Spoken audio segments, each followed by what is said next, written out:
Halo, selamat siang. Perkenalkan, nama saya Maria Lisna Yantinale dengan NPM 33220028.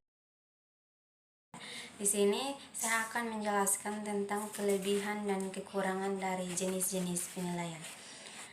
Jenis-jenis penilaian itu tersendiri terdiri dari 4 jenis penilaian, yaitu yang pertama penilaian proyek, kedua penilaian produk, yang ketiga penilaian sikap, dan yang keempat penilaian portofolio.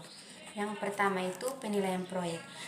Kelebihannya itu dapat memperluas pemikiran anak didik yang berguna dalam menghadapi masalah kehidupan. Sedangkan kekurangannya itu penilaian yang tetap sesuai dengan kebutuhan siswa, cukup fasilitas dan sumber-sumber belajar yang diperlukan bukanlah merupakan pekerjaan sehari-hari.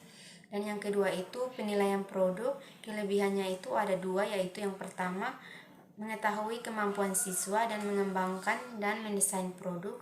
Yang kedua mengetahui kemampuan siswa menyeleksi dan menggunakan bahan, alat, dan teknik. Sedangkan kekurangannya itu ada tiga. Yang pertama, membutuhkan biaya yang besar. Yang kedua, membutuhkan waktu yang lama. Dan yang ketiga, siswa sulit dalam memenuhi tuntutan. Yang ketiga itu penilaian sikap, di mana kelebihannya itu yang pertama dapat menumbuhkan rasa percaya diri peserta didik karena mereka diberi kepercayaan untuk menilai dirinya sendiri. Yang kedua, dapat mendorong, membiasakan, dan melatih peserta didik untuk berbuat jujur dalam melakukan penilaian. Dan kekurangannya itu ada dua, yaitu yang pertama, kurang mencerminkan kemampuan siswa. Yang kedua, mendorong siswa untuk merekayasa sikapnya. Dan yang keempat itu penilaian portofolio, di mana kelebihannya itu ada 5, yaitu yang pertama, penilaian portofolio dapat menilai kemampuan siswa secara menyeluruh.